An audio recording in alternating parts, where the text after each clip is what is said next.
guys, a long time no see, or hear from me at least. So, today we are going to be going over the Italian Peninsula.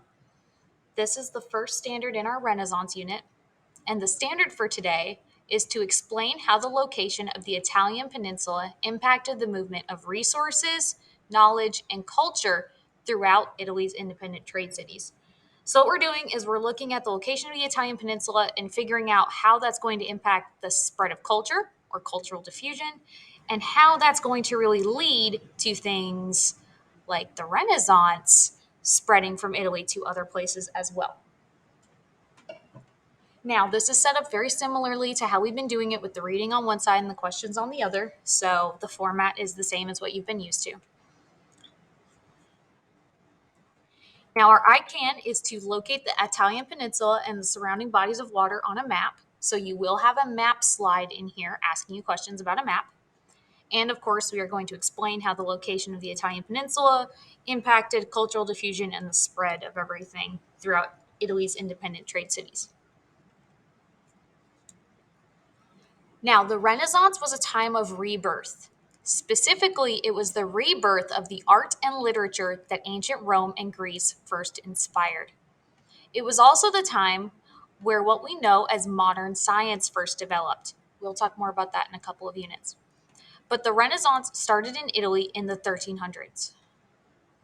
So, what do we think Renaissance means? Things were reborn from what two empires? What also developed during the Renaissance? And where and when did the Renaissance start? Pause for answering. So, Renaissance means rebirth. Okay, rebirth, it's coming back. And things were reborn from ancient Rome and Greece. So, the ancient Roman and Greek empires. And during the Renaissance, modern science first developed. Now, this was all happening in Italy in the 1300s. Okay? Again, this is the same format you've had reading on one side, questions on the other. Shouldn't be super difficult. But wait, why Italy? Italy's geography and independent cities made it a crossroads for trade. Now, if you're remembering back to the vocabulary that you did on Thursday and Friday, a crossroads, that's where the roads are crossing. That's where they're spreading out. Okay, you've got the crossroads. Think of it like a four-way stop. You can turn to the right, you can turn to the left, you can go straight. Okay, meaning you've got multiple ways to go. Italy's geography makes it like that. The Italian peninsula looks like a boot that extends into the Mediterranean Sea. Its location on the Mediterranean and its borders along southern Europe made it a center for commerce. Now, that's the activity of buying and selling things, especially on a large scale. When you think of commerce, think about grocery shopping, think about going to a restaurant. Commerce really, the easiest way to describe it, it's trading, but with money. We participate in commerce. We go to Walmart. We go to Hometown. There's the one. We go to Good Wings. We're using money to buy things. Commerce, using money to buy things, especially on a large scale. So why is it starting in Italy? Because of its geography and the independent trade cities. The geography makes it very easy for for travelers to get there. And those independent trade cities are big spots where people want to stop and trade. The Italian peninsula, well, it looks like a boot and it extends into the Mediterranean Sea. That's usually a big indicator that we use to remember where Europe is on a map. We look for that high heeled boot kicking a deflated soccer ball. But what's making Italy a center of commerce? Its location on the Mediterranean Sea and its borders along southern Europe. Those two things are making it a big center of commerce. Remember, commerce is buying or selling, especially on a large scale, with money. So commerce is with money. That is what separates it or differentiates it from trade. They can be used interchangeably, but commerce usually means with money. Now, where there is commerce, there are people. Where there is buying and selling, there's going to be people. People from many countries would travel to Italy to trade those goods and resources, and this increased trade brings changes, like bankers in Italy developing a banking system that makes trade easier. Because again, people from other countries are probably not going to have the same type of money, so they're going to need to exchange it, or they're going to need places to put money, like a bank. And people are learning about knowledge, ideas, and cultures that are different from their own. Okay, there's your cultural diffusion right there. You've got people from one country going to visit another country, they're going to learn about that country. People that live in Italy are meeting people from the Middle East, from Asia, from other parts of Europe, and they're learning more and more about them. Why are people traveling to Italy? Well, they're traveling to trade goods and resources. The bankers are developing banking systems that make trading easier, and the people are learning knowledge, ideas, and cultures different from their own. Very, very simple. Remember, if I'm going too fast, pause the video, rewind it. That's why it's recorded. You can do that. Okay, so now we have a picture. We have a picture from the textbook that we have our information from, showing us an older map of Europe. This is what was happening. This was what it looked like pretty close to after the Reconquista, because we have Spain, we have the Kingdom of Portugal, we've got France, we've got England, obviously Africa. We've got the Ottoman Empire over here. They've taken over Constantinople. Byzantine Empire, they're pretty much on the wayside here. You've got the Holy Roman Empire, and you've got Italy. See, Italy is a boot. This is the Mediterranean Sea. The boot is extending into the Mediterranean Sea, and it's kicking a splattered ice cream cone. I don't know. I always heard it as a deflated soccer ball, but it kind of looks like an ice cream cone that got dropped, and the ice cream just went like splatted out. All right, so we have some map skill builder questions. We're going to use the map on the previous slide to answer the questions. What empire is east of Italy? What continent is south of Italy? What sea borders Italy on its west and south? What sea borders Italy on its east? And how did the locations of the Italian peninsula help spread cultures and ideas? This one you need to think. For number 5, you need to think. You could also go back to the notes that you were just doing, those questions you were just answering. We've been calling them notes because they are. We just aren't writing them down. We're just answering questions. You can use that to help you answer number 5. So take a couple minutes, pause the video, look back at the map. Here's the map, and answer the questions. Hit pause now.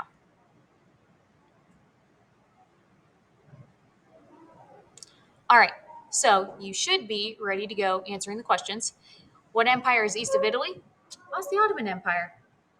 Okay, that's the Ottoman Empire. They are to the east. The continent that is south, that's Africa. What sea is bordering Italy on its west and south? Dude, that's the Mediterranean Sea. It's to the south or the bottom, it's to the west or the left. Which sea borders Italy on its east or its right? That's the Adriatic Sea. And here's number 5. Here's the slightly tricky one because you're not going to find that answer on the map. You're going to have to think. How did the locations of the Italian peninsula, should be location of the Italian peninsula, my bad, help spread culture and ideas? What I personally put down is that Italy's location made it a crossroads. It's a spreading point for the exchange of goods, cultures, and ideas. Its location, it's surrounded by water, it's easily accessible. That means a ton of people are going to go there to travel and trade, and they're going to spread that culture and those ideas.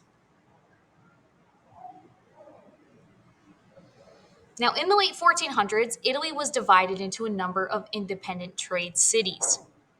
The map over here shows Italy's important trade cities at the end of the 1490s. As you can see, Italy had at least 7 different independent trade cities. Now, we say that because every time you see a kingdom or a republic, you have the Duchy of Milan, the Duchy of Savoy, Republic of Genoa, the Republic of Venice, Florence, the Papal States, the Republic of Siena, the Kingdom of Naples, the Kingdom of Sicily. All of these have their own trade city. Now, Florence, obviously it has the star, was an important city state. And Florence is considered to be the birthplace of the Renaissance. Okay, Florence, while it looks like it has a coastline, it's not directly on the water. It's close, but it's not directly on the water. Not like some of the other cities. But look at that location. Okay, it's way farther up. You're going to be way easier. It's going to be way easier to get to the rest of Europe from Florence than it would be from Naples. So that location right there is a big help. Same reading slide, only this time got rid of the map, added some questions. How are the independent trade cities labeled on the map? Well, they were labeled with their republic, duchy, or kingdom title over them. And what are the papal states? What do you think those papal states are? Let's think about that. Okay, papal states. Okay, we've been talking about Christianity, specifically Catholic Christianity. Who was the head of the Catholic Pope or the Catholic Church in Rome? The Pope. I slipped up. You should have caught it. All right, the Pope. All right. Now, the Pope, he has his own bit of land in Italy called the Papal States. It's literally owned by the Catholic Church. It is its own country. Italy has no control over it. It is its own thing. So the Papal States are where the Pope, the head of the Catholic Church, lives. Now, looking back at the map, why do you think Florence would be a good place for the birthplace of the Renaissance? Why would that spot in particular be good for the Renaissance? Take a minute, think about it.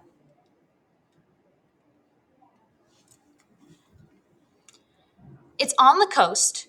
It's not directly on the water, but it's on the coast, meaning that boats are going to be able to get up there pretty easily, or they're going to be able to dock and get to Florence pretty easily. They're closer to the center of Italy. They're closer in, and they're also close to the rest of Europe by being close to northern Italy. So that location is going to make it so good for things like the Renaissance to spread from there. Now, one of the keys to Florence's success was the organization of guilds that regulated the trades. Members of the guilds ranged from masons, builders, and sculptors to bankers and lawyers. All the guild members voted on city issues, and the Palazzo Vecchio, which was built in medieval times, was the home of the guilds and the center of the city's culture. Now, a guild, the easiest way to think about it is a group of people that have the same job or a group of people that have the same skill. Okay, look at how we're breaking it down. Members of the guilds ranged from masons, builders, sculptors, bankers, lawyers. They're all going to be grouped by their job. Okay, so all the lawyers would be in one guild, all of the bankers would be in a guild, or all of the sculptors. Now, that guild is there to make sure that new members are being taught. Okay, the guild sort of was like hands on training. Okay, you had to get into a guild, you had to have some talent and some skill already, but afterwards they taught you more and more. So the sculptors would get better by being in the guild because they would learn more from the others there. But also, they would work together to make sure that everyone was getting decent pay, that everyone was having opportunities for work and getting taken care of. A guild was very, very useful. We have guilds today, they are called unions. You have to pay dues to be in them, and not every job has them, but when they do, they are valuable for keeping your job safe, getting you better paycheck, getting your paycheck risen, or raising your paycheck, I should say. Um, Getting you better insurance rates, things like that. Now, one of the keys to Florence's success was the organization of guilds. They regulated the trades, they made sure everything was on the up and up. Who could be in a guild? Anybody with a skilled job, like a mason or a lawyer, could be in a guild. But why do you think the home of the guilds would also be the center of Florence's culture? Why do you think the guilds, the people that are doing all these jobs, would also be in the center of Florence's culture?